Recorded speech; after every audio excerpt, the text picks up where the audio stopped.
Welcome to Your Family Dog, a podcast dedicated to helping families love living with dogs. Hi there, and welcome back to Your Family Dog. I'm Julie Fudge Smith, and I'm here with Tina Spring, just a couple days after her birthday. Happy birthday, Tina. And we were discussing for a long time before we started this podcast, what did we want to talk about?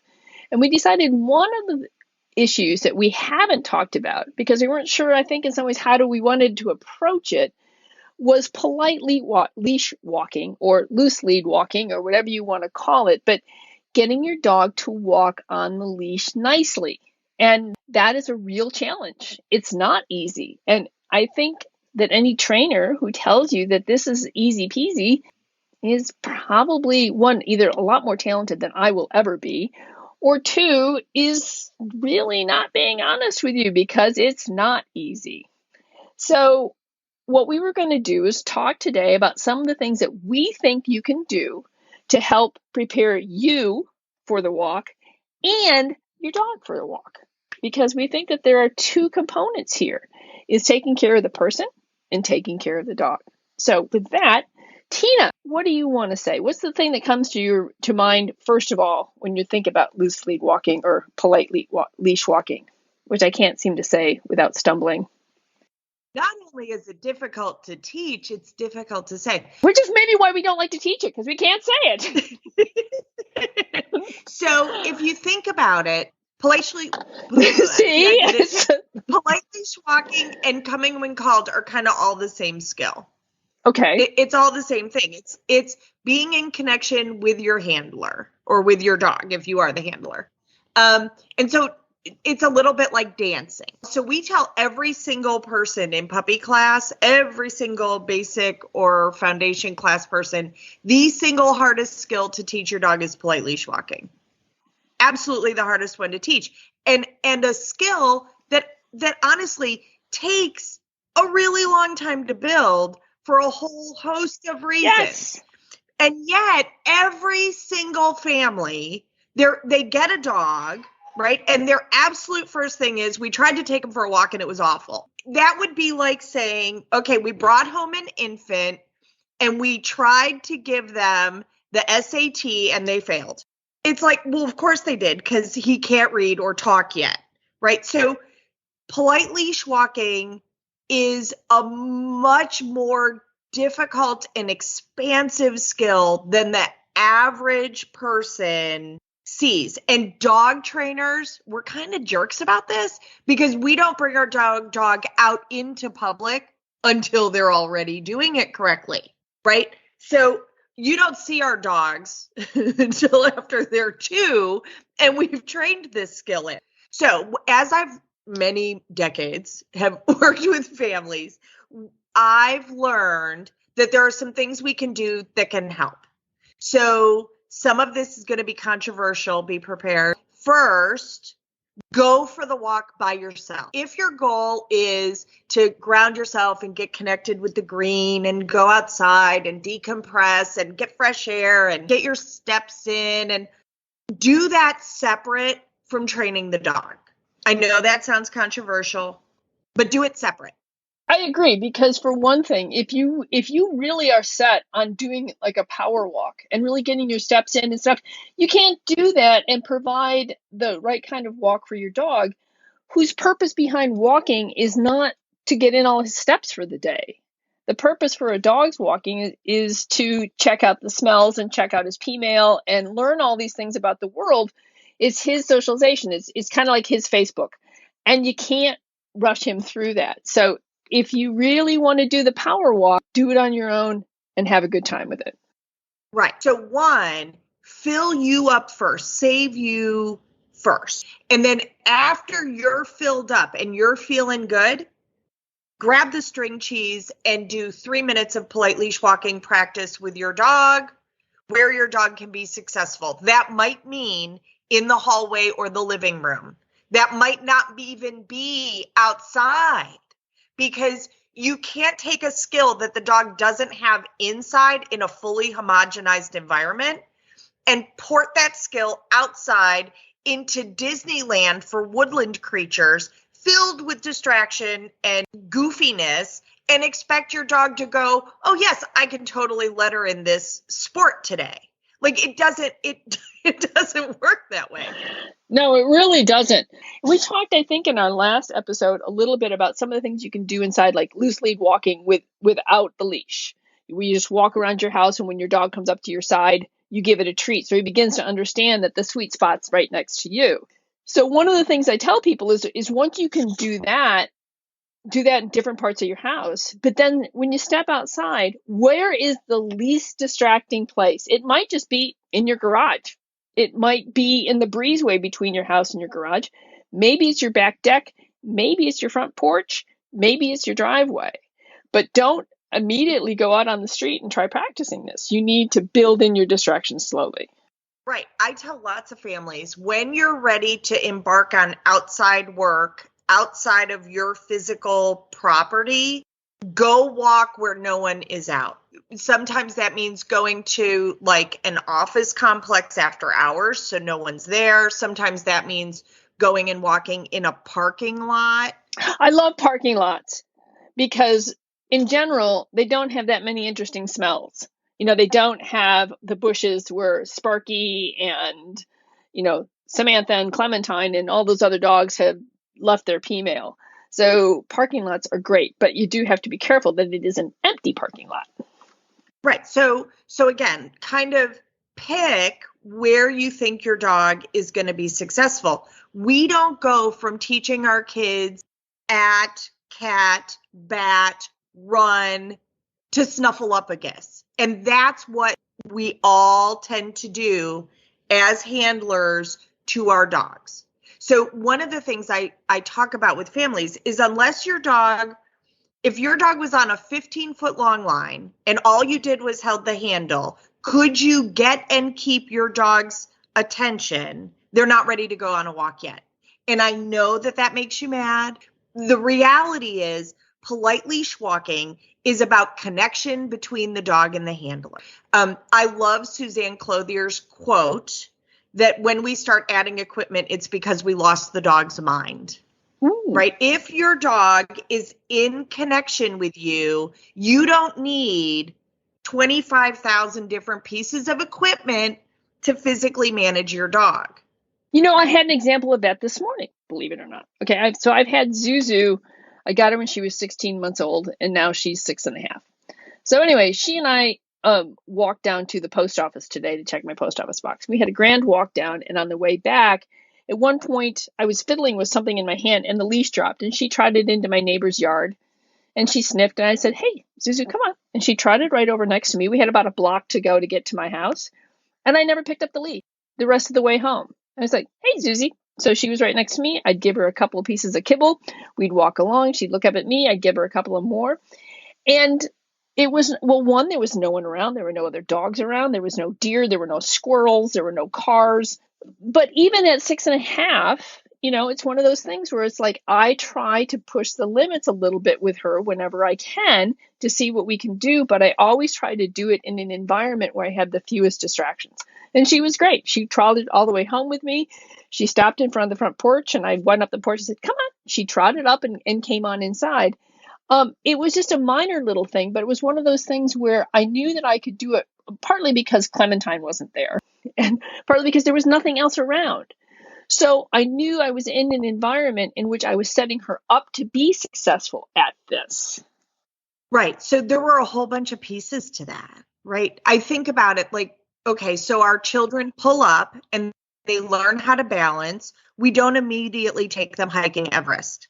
You just have to start slower. And so when I'm working with a puppy, if they stay in connection with me for 3 seconds, that's a huge win. I release them to go do something fun. When they come back, I'm like, "Hey, can you do that for 2 seconds this time? You're brilliant. Off you go." Polite leash walking, the leash part is the least of it. That's just there to keep your dog from getting hit by the garbage truck. It should not be part of how you're controlling your dog. The leash is there purely for safety. That's it. So there should not be any tension on that leash. And I will say, and again, this is going to be me agreeing with Suzanne Clothier, in over 30 years in practice, I have never in my dog training life ever seen a reactive dog who had a leash with no tension on it. Never. I have never seen a dog threaten to axe murder a neighbor's kid on a bike on a loose leash. I have never seen a dog on a loose leash trash talk another dog across the street or in a class. Never. Not one. I think we take too big a bite of the apple, right? So we have a dog who maybe can sit politely while we're putting the leash on, and then or not, right? So now you're already chipping a dog off the ceiling of arousal because someone did the do you want to do walkies dance and amped the dog up. We attach a leash to them and then we try to go out the front door and they're nut jobs already. Like they already can't handle the amount of, like it's the most exciting thing that's happened in 8 weeks. And we're expecting the dog to then immediately settle down and go on a nice boring walk where they're not allowed to sniff anything. They're not allowed to bark at anybody.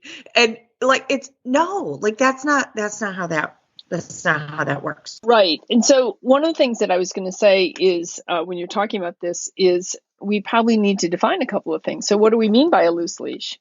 So what I tell people is the leash either looks like a J between you and the dog or a smile. I think Colleen once used that once. She got it from somebody and I really like that. Your leash should look like a smile between you and your dog. So there should be no tension. The other thing that I find is the beginning of understanding for most owners when we talk about loose lead walking is that I try to explain to them that it's the dog's responsibility to keep the leash loose, not yours. What I mean is that if you are walking and your dog is keeping the leash nice and loose, right? But then he pulls forward, I stop because you have now put tension on the leash. And if you put tension on the leash, that means I stop. And as soon as you loosen up and the leash becomes loose again, we move forward. And so in that sense, the dog learns that I control whether we move forward or not by if I keep this leash loose. And then the second reward, so that's the first reward, is if you keep your leash loose, I will move forward with you. The second reward comes with, if you come by my side, I'll give you a little treat while we're moving. So we begin to understand to keep the leash loose. And if I'm next to my person, that's where the good things happen. And I found that to be fairly effective. It takes time and it takes patience, but it seems to be pretty effective in getting the dog to understand what's expected of it on the walk. As I'm listening to you, I'm like, yes, that would work great for an already trained adult dog who already kind of knows what the rules of the game are. I don't know that a dog who gets distracted by a squirrel and pulls on their leash knows to take pressure off of the leash and to check in with the handler. I know lots of dogs, including in my own household, that me having a treat would not be compelling if they saw a squirrel, right? They would be like, I don't really care about the treat. I care more about like the squirrel. That's what I PreMack.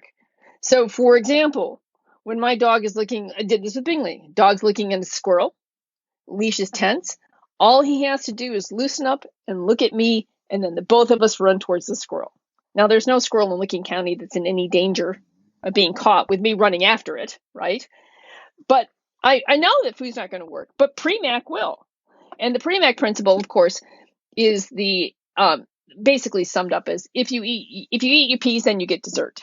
So basically, you give me what I want, which is I know that you can look at me, right? You do what I want you to do, then I will let you do what you want to do. I also PreMack a lot when I'm trying to reduce the amount of food, for example, in training. You want to go outside, you need to sit at the door. As soon as you sit, I'll open the door to let you out into the backyard. That's also a PreMack, right? Because you're giving me what I want, which is a sit and the semblance of being calm. I'll give you what you want, which is for me to open the door. Another example is, I know you want your dinner. You need to do what I want you to do. You need to either sit or lay down, give me some sort of calm behavior and hold it. While I put your food down, then you can eat. So I think that the use of behavior can also be incredibly important in teaching some of this stuff. I don't disagree. My experience is that the only people who do that are dog trainers. That families are just trying to get their life done, right? So they're like, okay, dog trainer, well, that's all well and good. But if I stand there while my dog is staring at the squirrel, I'm going to be standing there until the squirrel goes to bed at night, and then my dog's going to check in. What I have attempted to do is to break things down for families first by saying, don't go on a walk. Do not go on a walk. Instead, practice polite leash walking for 7 days in this microcosm. Go for your walk by yourself, leave the dog home, don't take the dog. And then practice this for 7 days and then go for the walk. So kind of literally like when you've done this 7 days and you've been successful, then move on to the next step. Now, I know they're going to go on a walk. So that's when we talk about school clothes versus play clothes, right? So most of us were raised with, we had church or school or work clothes, and then we have, play in the garden clothes. You can do the same thing for your dog. So most people who come to me are bringing their pulling dogs on harnesses. I make harnesses play clothes. So if the dog is on a harness, he can pull like a fool, and I'm not going to worry about it. We're just going on our trudge around the block where everybody's mad at everyone else. But when we are going to focus on walking nicely on a leash, that's going to happen on a different piece of equipment. That makes a certain amount of sense. I like that. So I try to separate out the skills because I don't know anyone who has a very young puppy who has polite leash walking skills. I agree. But I think also, too, you're right. People are going to go for a walk because they're going to say, I need to exercise the dog. I can't keep the dog cooped up all the time. And that's when I say, well, I'm not telling you not to play with your dog. I'm telling you not to go for a long walk. You can go for, and when we're working on loose lead walking, what I tell people is, look, don't try for a 45-minute walk. It is simply not going to work. Loose lead walking is intense and it's tiring. And I'd rather have you break that down into short walks where you're more likely to be successful. So what I tell people is exercising your dog and walking your dog are not necessarily the same things. You can go out in the backyard and throw a ball for your dog. We got a park that's like 2 houses down. I'll take the dogs down there, let them off their leash. They can run around the park all they want. So there's lots of options for exercising your dog. And you can do a lot of mental exercises. Like one of the things I used to do on rainy days, like with Bingley, is he was great. I could show him a toy. We worked up to this point, but I started out with me showing him a toy, and then I put it behind me, and I was like, oh, Bingley, where is it? And he had to find it and bring it back to me. And then we started I'd go around the counter until pretty soon I could hide it anywhere on my 3-story house, and he could find the toy. And that was great because that was both mental and physical exercise because he's tearing all around the house. And if I was doing it with both dogs, Hudson, the golden retriever, and Bingley, the flat coat, I would show them each their toy. And we would hide them. And if Bingley found Hudson's, we'd say, that's Hudson's, go find your toy. And he could do that.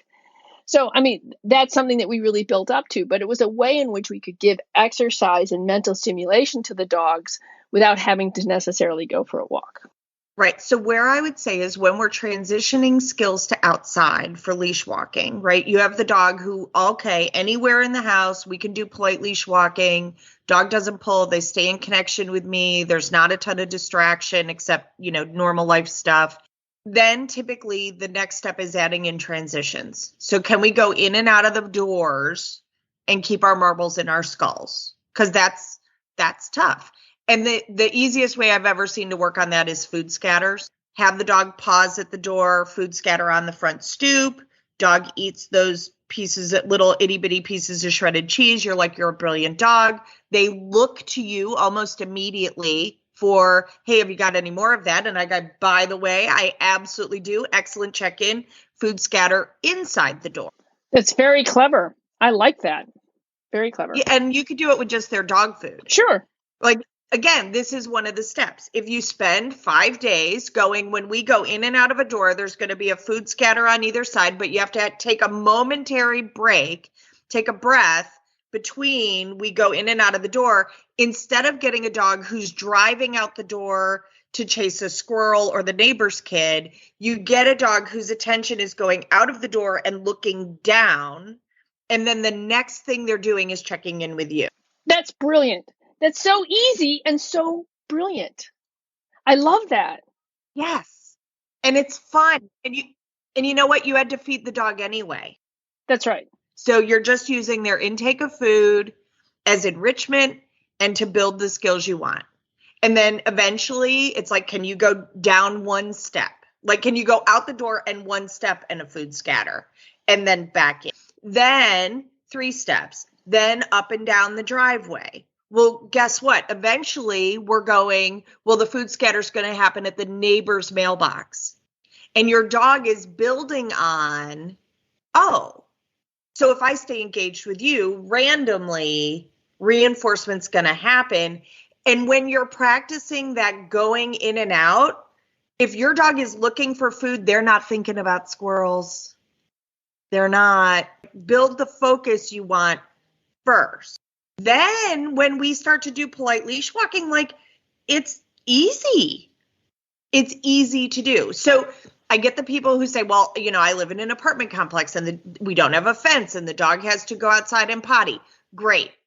Then spend your time working on where your potty area is going to be, the quickest way to get there, and just focus on that and walk back and forth to the potty area for your 30 minutes of polite leash walking if that's what you're going to do. But build it mindfully. Like, can the dog take one step at a time?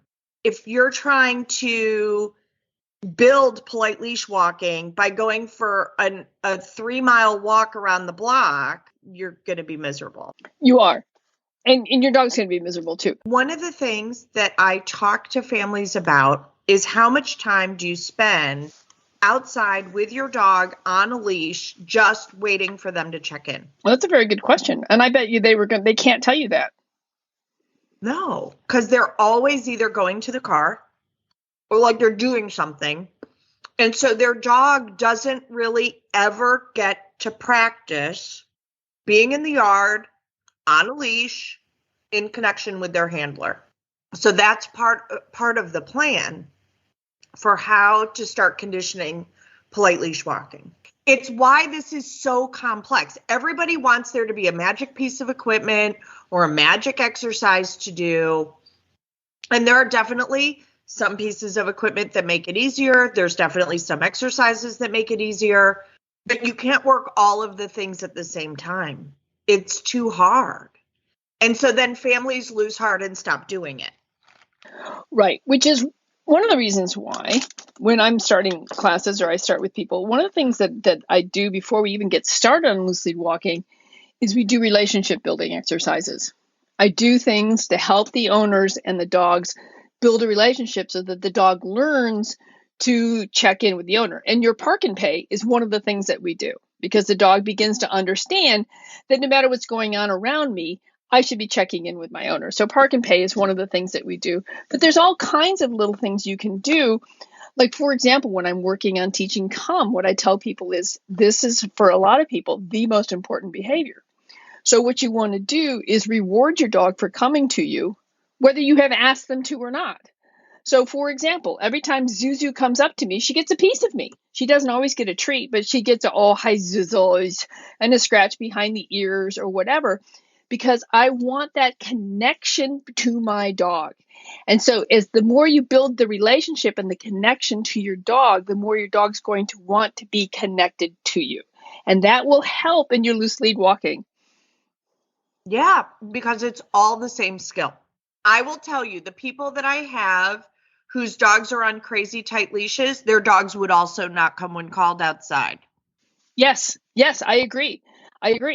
And their dogs won't even come when they're called inside. One of the biggest problems with that, I think, is because people make a mistake as to what a reward and a punishment are, so that they inadvertently punish their dogs for coming to them.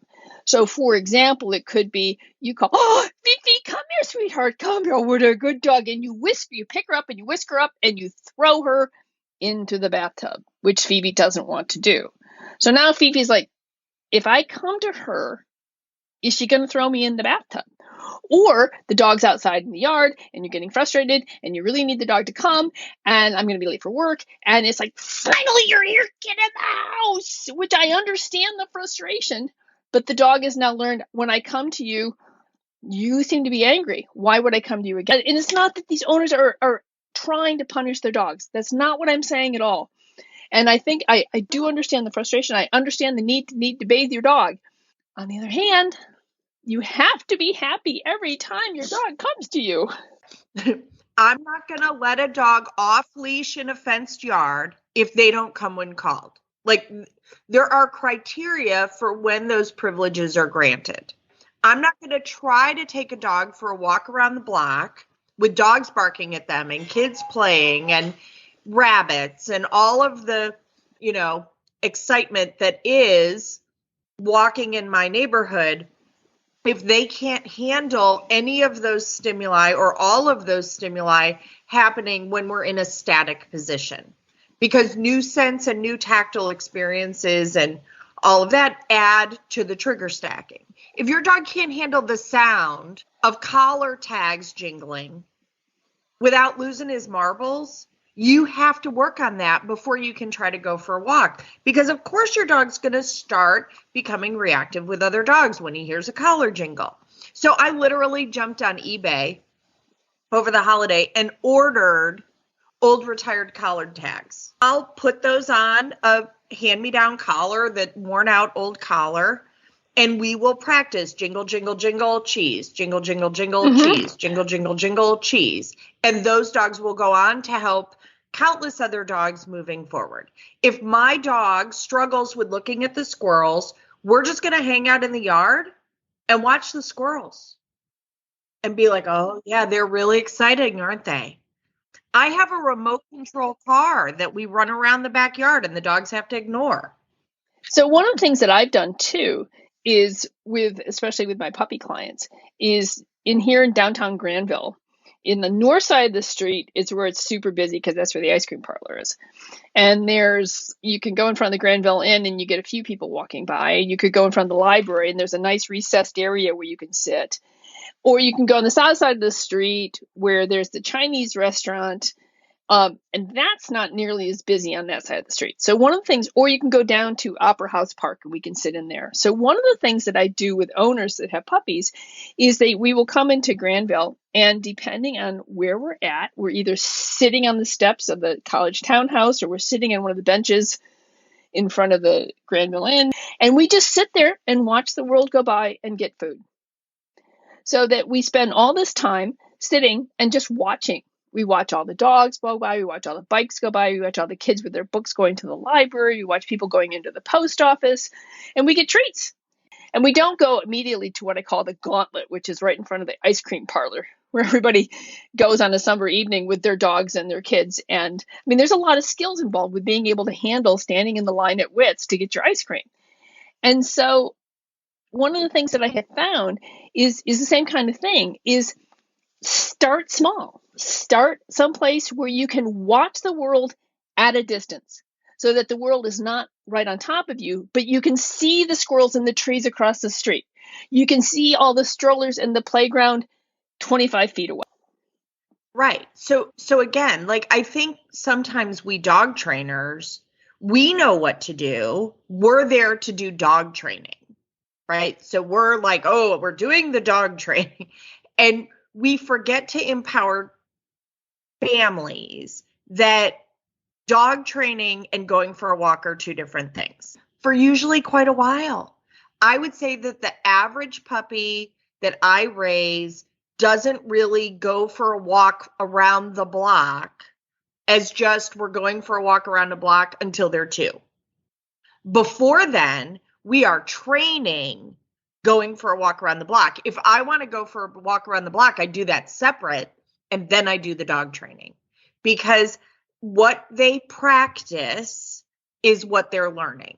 So if you're fussing at your dog and your dog is pulling and they're barking at the neighbors, guess what?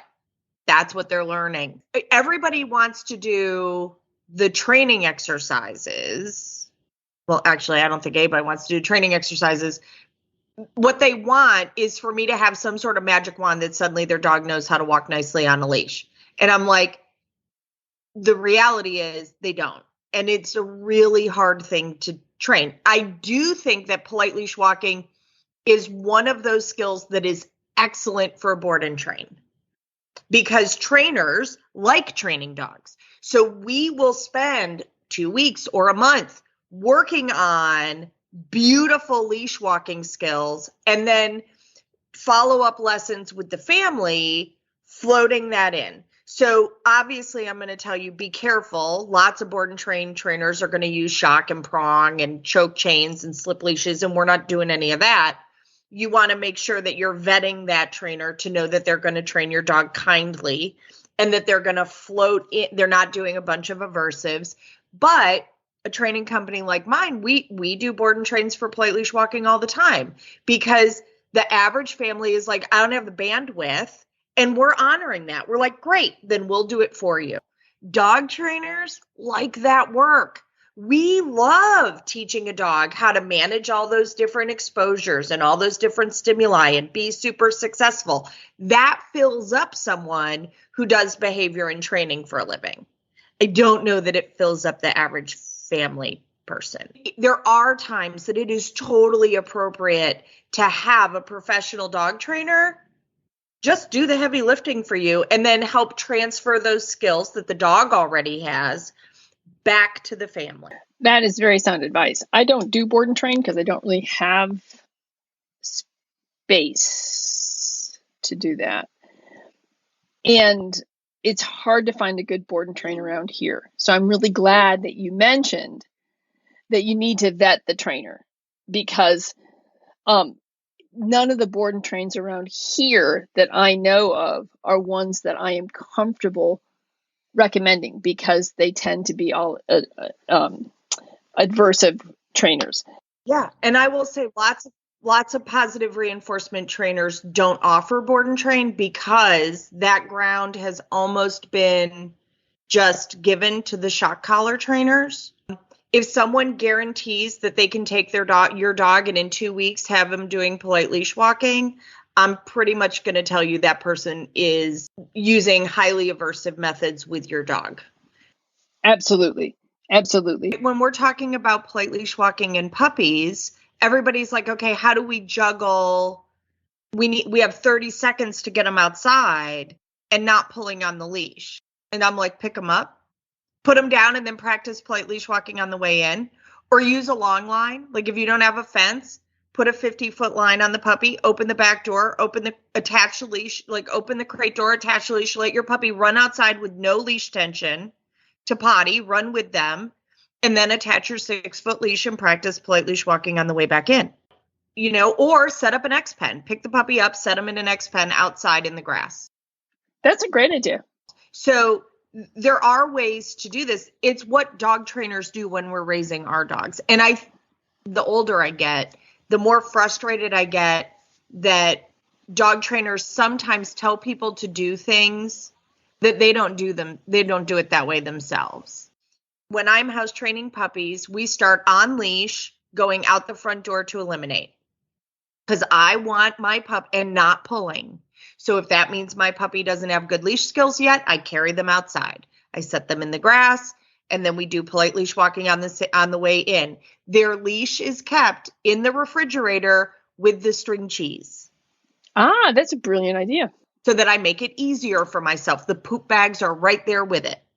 So I don't forget. I'm practicing with every single interaction. I walk miles of polite leash walking in my backyard before that dog ever is going for a walk around the block. Because I don't want to build on fragile ground. I want to enjoy decades of walking with my dog. And that's not built in an afternoon.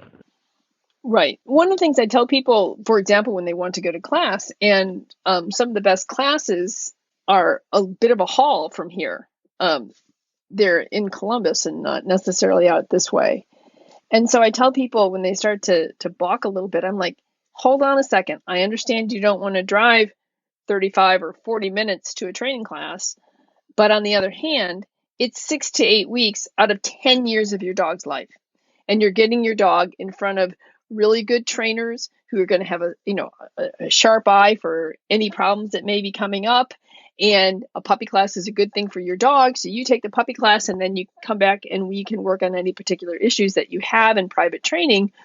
But remember, you're just talking about once a week for 6 to 8 weeks. Can you do that for your dog to build the foundation that you need to build?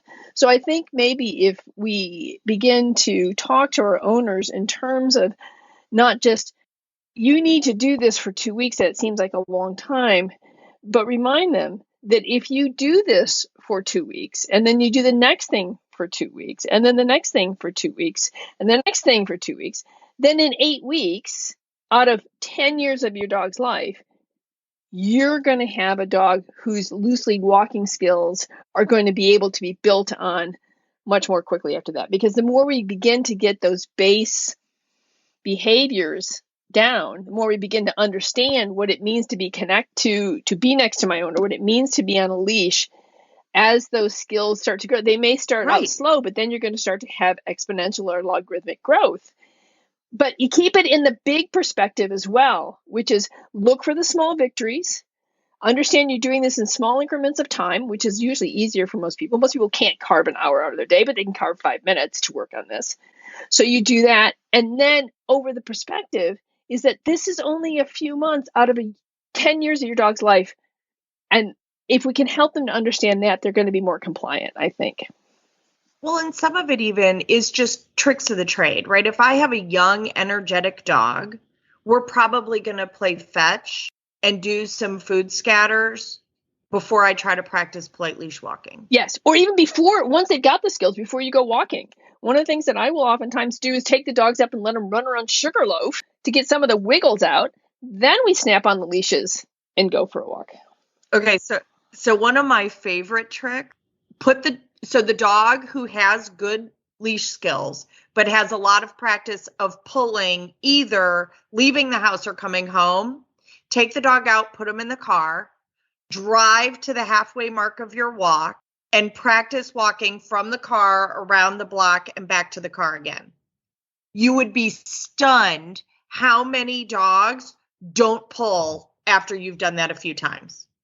It's that they've practiced being lunatics, pulling to and from the house. And so when you put to and from the house in the middle of the walk, they're like, oh, it doesn't fit there. Right. There's one other thing I think that's brilliant. I really like that. It reminds me of something else that I have told owners, and that is if for example, one of my friends lives in Washington, D.C., and they live on a very busy street, and it was really scary for their dog to walk out the door because the traffic was so great. And I said, well, can you go out? Do you have a back door? Can you go out and get in your car?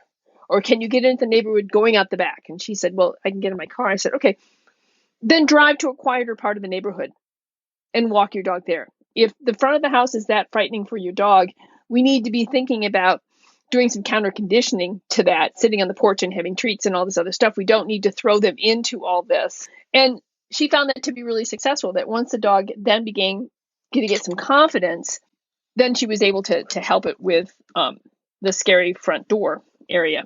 The other thing I've also told people is if your dog is reactive in your area or tends to guard your neighborhood, then drive to another neighborhood. Just drive someplace else and walk your dog there. And that's it's a way in which you can get some walking in with your dog and then get somebody to help you with the problem you're having in your area. So when I can get a family to go for a walk without the dog, they start to figure out why maybe walking with their dog is so hard for the dog, right? They start to notice that the two dogs next door in the backyard are really ugly at other dogs who walk by. Or this one intersection is kind of nerve-wracking.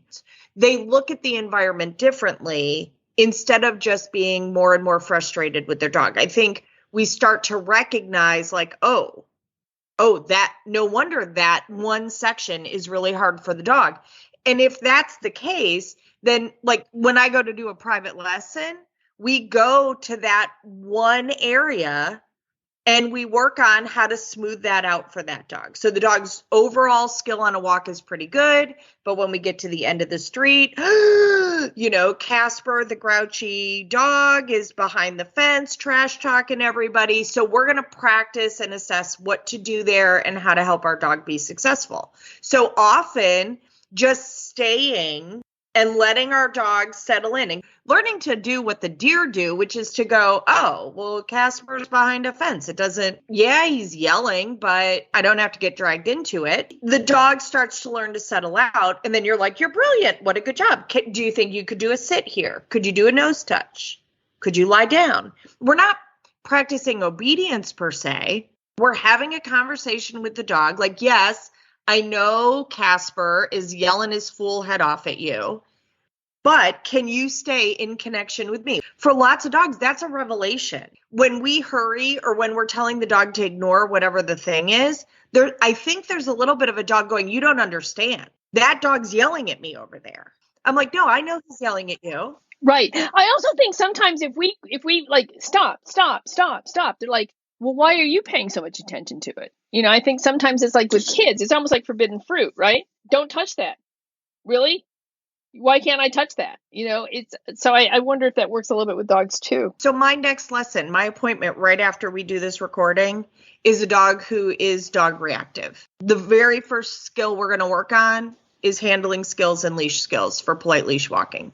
Because again, before this dog is reactive to other dogs on a walk, my guess is his leash skills are not great. Right. The other thing I was going to say is also, too, I think it's okay for owners to go, you know what?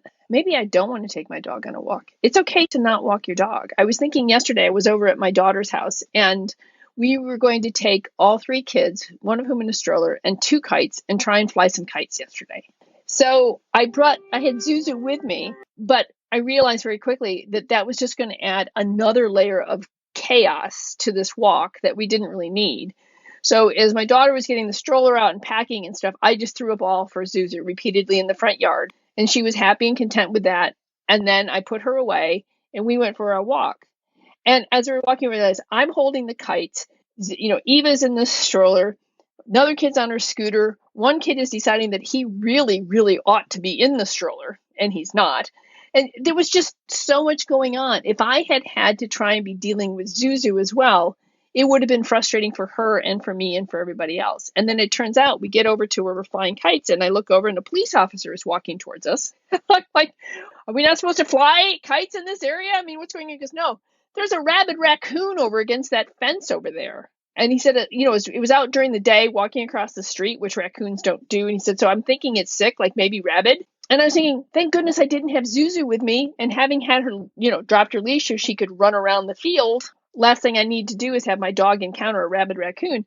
So I think sometimes we think in terms of family time, that when we want to do family time, then we have this vision of walking with the kids and the stroller and the dog happily being with us. And you know what? That's not the reality. So if you want to take the dog for a walk, take the dog for a walk. But don't try and do too much with everybody, because it's just no one's going to be happy. Right.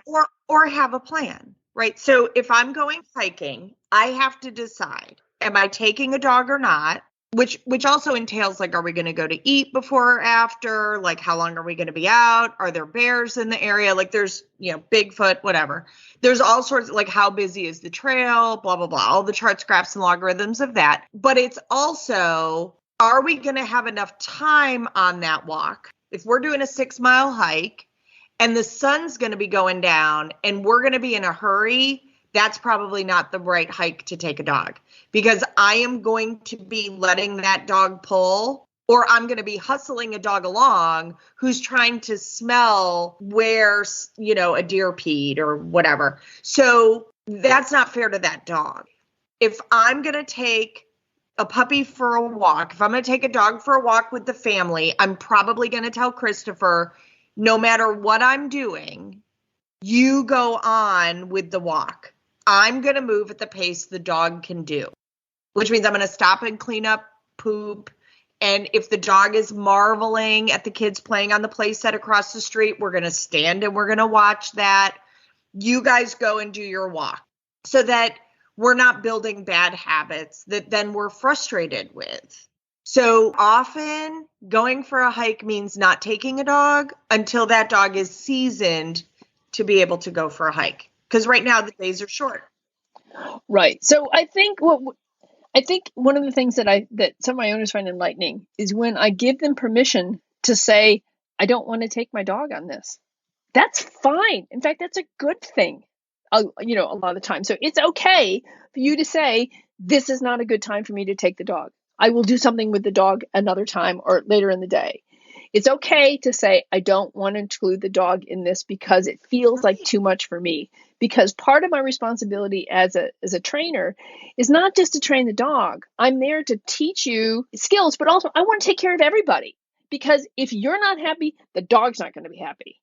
And if the dog's not happy, it's going to be difficult for you to be. So it's part of me is trying to help you find the balance in your life so that you will love having a dog in your family, in your life. So you know how sometimes we're like, I just want to go to the grocery store by myself? Yeah, I do. Okay, that's the same thing, right? Like that is exactly the same thing. Sometimes I love my dogs. Like I have the best dogs in the whole world. I love them. They're nut jobs, but I love them. They're my nut jobs. I still sometimes need to go for a walk by myself because the walk might be for me to rejuvenate me, and I might not get that need met. And I have to set down the guilt of I'm not taking, the pug for a walk.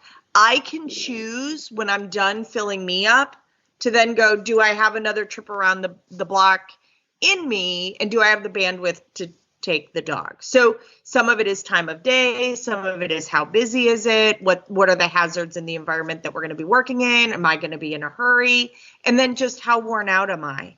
All of those things feed into this seemingly simple, I just want my dog to walk nicely on a leash. Well, we all want that. But it's like, I would like good work-life balance. Okay, well, none of us have like a 3-step plan to make that happen. Not one that anyone can actually do. And again, I think leash walking skills is one of those things that trainers act like, oh, you just do this and this and this, and it'll be great. And then it's not. It's really, really difficult. It is really, really difficult. So honor that it's difficult. If it's awkward and it takes a lot of time and it frustrates you, you're probably doing it right. Right. Well, the other thing I tell my owners is, you know what? You're going to have great days and you're going to have off days. And you have an off day, it's an off day. And there's nothing more or less to it than that. That it's just, for whatever reason, it's not working today. It's not working today. That doesn't mean it's not going to work tomorrow. So give yourself some slack there, because I got to tell you, not every day is, believe it or not every day is Clementine a perfect dog in this household. What? Yeah. I should tell you about her antics over the weekend, over New Year's. It's another great Clementine story. I can probably tell it in a very short time period. So I'm just to let you know, okay, we were out for a walk with the dogs. Now, we're at our cottage and we're on a private road. So when we're on the private road, we let the dogs off lead to run up and down the road. And Zuzu pretty much stays with me. She runs ahead, she comes back. Clementine will go dashing into the woods, but she'll come back down. So we had the grandkids and the dogs, and we weren't going to go all the way around the lake. We were just going to go down to the bridge and back so we could stay on the private road. So anyway, so we're walking along, and I got my 2 grandkids with me, and I suddenly hear the geese in the lake going, quack, quack, quack, quack, quack. And like, oh, Clementine must have chased them. And indeed, I come over the crest of the hill, and I look down, and the geese are taking off into the lake, and there's Clementine swimming after them in the lake. She's halfway across the lake. Now, this is a very narrow lake, thank goodness. And I was like, I knew it. I just knew the way they were squawking that Clementine was chasing him. So Brad runs down the hill and he calls to her, and sure enough, she turns around. She comes back. Brad puts her on her leash. She slept for 2 days. She was so tired. You're like, why didn't we think of this before? Yes, well, we have found that swimming does tire her out. She was really invigorated for the rest of the walk, let me tell you. She had a grand time. But when we got back, she crashed. She was the best dog for like 2 days. Like me, clumpers are dense. They are. You go on the Clumber Facebook page, and the first thing they say is they are expert and veteran counter surfers, and they are naughty. Everything about them, they're cute, they're funny, they're sweet, but they are naughty dogs. And I told Brad, I said, Tina warned me. The body composition and trying to swim, like we're not talking about a cigar boat here. We're talking about a garbage barge. Like, swimming would absolutely, like, you should swim her every day. She'd be the best behaved dog on the planet. She loves swimming, and she has pretty good balance in the water. She's not ewe-necked, but yeah, I mean, but she's got these dense little legs. But anyway, so yeah, that's Clumbers. I'm just glad there wasn't ice and that she wasn't stuck under the ice after having jumped in a hole with geese or whatever. Right. Well, it hasn't been warm enough. It's been too warm for the lake to ice over. And then if it had been icy, we probably wouldn't have let her off lead for that very reason. Well, when I was a kid, we used to take the dogs up on private land and let them run. And we could call them off, and they were great. And one of our Doberman pinchers saw ducks on the pond and didn't think and ran and leapt to where the ducks were, but the pond was mostly iced over. The ducks were in this tiny little section that was still water. And my mother had to go in after him because he was trapped under the ice. And it was scary. Like, that is very scary. I'm a grown woman, and it was terrifying. I was afraid for my mom. I was afraid for the dogs. It made me realize how a nice walk in the winter with off-leash dogs who come when called, there can still be hazards that are life-threatening that you didn't think about. So, probably why I'm not an insurance salesman. So, I'm glad that Clemmy was safe while chasing the ducks. I had someone who had to get out a boat to collect their Labrador Retriever from the far side of the lake in Gainesville over the weekend because their lab went out to play fetch with a stick in the lake and just kept pushing the stick further and further out. And they were like, and he's a strong swimmer and a young dog, and he had a life vest on, but he was like nearly in the adjoining county. So they had to go get their boat and go collect the dog because he kept chasing the same stick all the way, like a donkey and a carrot. Right. Luckily we have a very small lake, and in the summer when I go out on my kayak, Zuzu is always in a life preserver because she'll follow me. And so one of the things to do is I'll put a long line hook to her and then to my kayak, so that as I'm kayaking, if I feel like she's in distress at all, I can reel her in and hold on to the handle on the back of her harness and or strap her to the kayak, and I can get her in. So I do take precautions, especially in the summer, because Zuzu will spend hours in the water, and if she's going to do that, she has to wear a life preserver because that's the only way I can guarantee that she's going to be, fairly safe. But we don't have a very big lake, and it's not particularly deep. But that particular instance, yeah, Clemmy was fine. But if there had been ice, she wouldn't have been off lead because we know that she would go after the geese. So with that, a couple of stories about our dogs, some stuff on loose lead walking. What I would say is that for those of you who want some more information on loose lead walking, I have a downloadable PDF on my blogs on loose lead walking. And if you would like one of those, all you have to do is email us at feedback@yourfamilydogpodcast.com, and I will make sure you get the link to download that. So thank you very much for joining us again on Your Family Dog. We hope that this has been a useful episode for you. We at least gave you a few hints that might make your life and walking with your dog a little easier. And we look forward to having you next time on Your Family Dog. Thanks for listening to Your Family Dog. Got questions? Interesting ideas? Visit www.yourfamilydogpodcast.com to share your thoughts.